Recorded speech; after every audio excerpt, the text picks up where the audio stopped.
साथियों, आज हम सुनने जा रहे हैं महात्मा गांधी की आत्मकथा सत्य के प्रयोग का भाग 4 और इसका अध्याय 16, जिसका शीर्षक है महामारी भाग 2।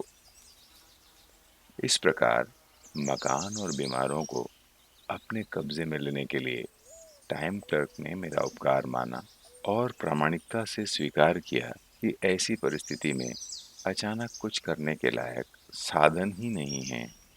आपको जो मदद चाहिए आप मांगिए। टाउन काउंसिल से जितनी मदद बन सकेगी उतनी वो करेगी। पर उपयुक्त उपचार के प्रति सजग बनी हुई इस म्युनिसिपैलिटी ने स्थिति का सामना करने में देर न की।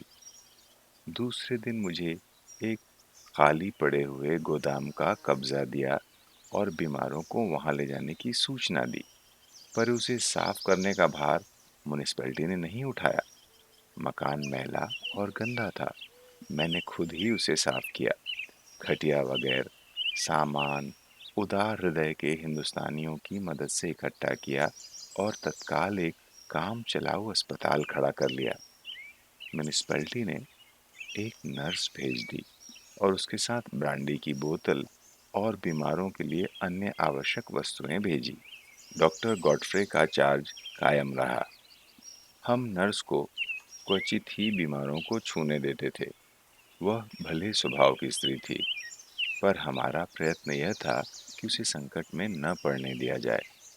बीमारों को समय समय पर ब्रांडी देने की सूचना थी।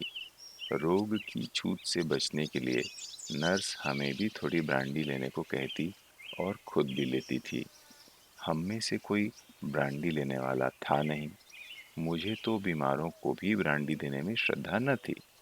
डॉक्टर गॉडफ्रे की इजाज़त से 3 बीमारों पर, जो ब्रांडी के बिना रहने को तैयार थे और मिट्टी के प्रयोग करने को राजी थे, मैंने मिट्टी का प्रयोग शुरू किया और उनके माथे और छाती में जहाँ दर्द होता था वहाँ वहाँ मिट्टी की पट्टी रखी। इन तीनों बीमारों में से 2 बचे। बाकी सब बीमारों का देहांत हो गया। 20 बीमार तो गोदाम में ही चल बसे। म्युनिसिपैलिटी की दूसरी तैयारियां चल रही थीं। जोहानिसबर्ग से 7 मील दूर एक लेजरेटो अर्थात संक्रामक रोगों के लिए बीमारों का अस्पताल था। वहां तंबू खड़े करके इन 3 बीमारों को उसमें पहुंचाया गया। भविष्य में महामारी का शिकार होने वालों को भी वहीं ले जाने की व्यवस्था की गई। हमें इस काम से मुक्ति मिली। कुछ ही दिनों बाद हमें मालूम हुआ कि उक्त भली नर्स को महामारी हो गई थी और उसी से उसका देहांत हुआ। वे बीमार कैसे बचे और हम महामारी से किस कारण मुक्त रहे, सो कोई नहीं कह सकता। पर मिट्टी के उपचार के प्रति मेरी श्रद्धा और दवा के रूप में शराब के उपयोग के प्रति मेरी अश्रद्धा बढ़ गई। मैं जानता हूँ कि ये श्रद्धा और अश्रद्धा दोनों निराधार मानी जाएंगी, पर उस समय मुझ पर जो छाप पड़ी थी और जो अब तक बनी हुई है, उसे मैं मिटा नहीं सकता। अक्सर इस अवसर पर उसके उल्लेख को मैं आवश्यक समझता हूँ। इस महामारी के शुरू होते ही मैंने तत्काल समाचार पत्रों के लिए एक कड़ा लेख लिखा और उसमें लोकेशन को अपने हाथ में लेने के बाद से बढ़ी हुई म्युनिसिपल की लापरवाही और महामारी के लिए उसकी जवाबदेही की चर्चा की थी। इस पत्र ने मुझे मिस्टर हेनरी पोलक से मिला दिया और यही पत्र स्वर्गीय जोसेफ डोक के परिचय का एक कारण बन गया था।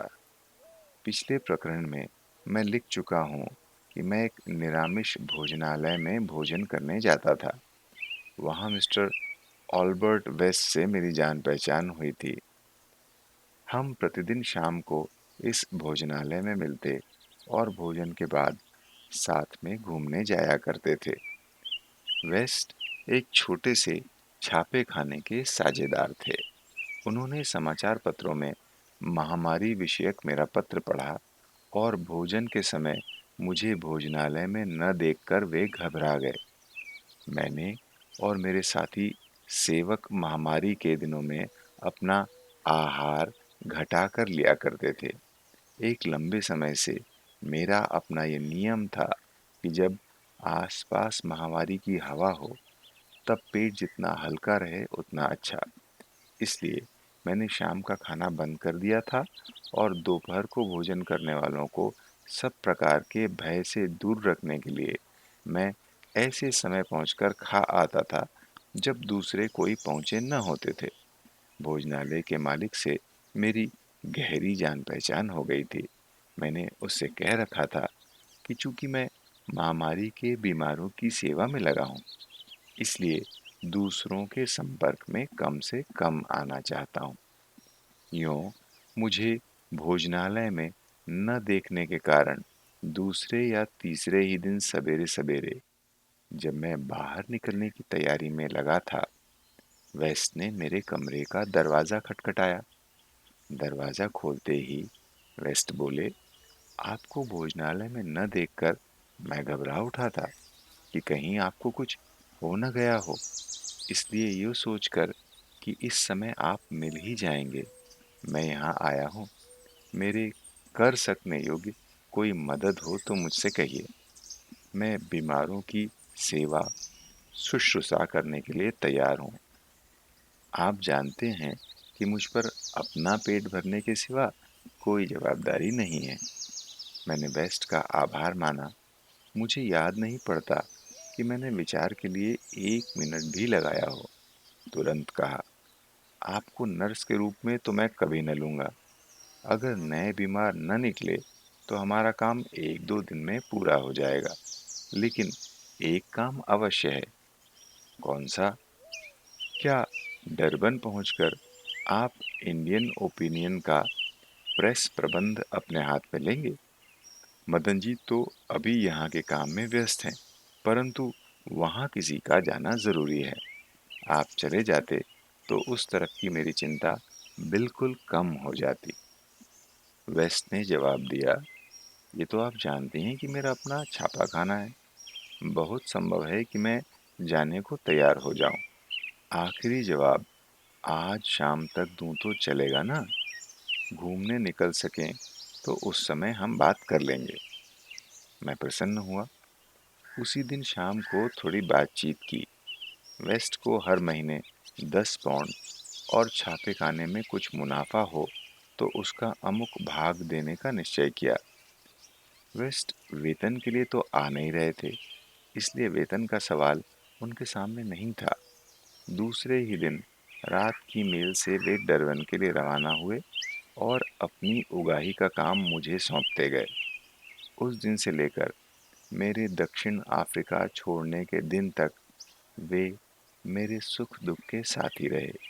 वेस्ट का जन्म विलायत के एक परगने के लाउथ नाम के एक किसान परिवार में हुआ था। उन्हें साधारण स्कूली शिक्षा प्राप्त हुई थी। वे अपने परिश्रम से अनुभव की पाठशाला में शिक्षा पाकर तैयार हुए शुद्ध, संयमी, ईश्वर से डरने वाले, साहसी और परोपकारी अंग्रेज थे। मैंने उन्हें हमेशा इसी रूप में जाना है।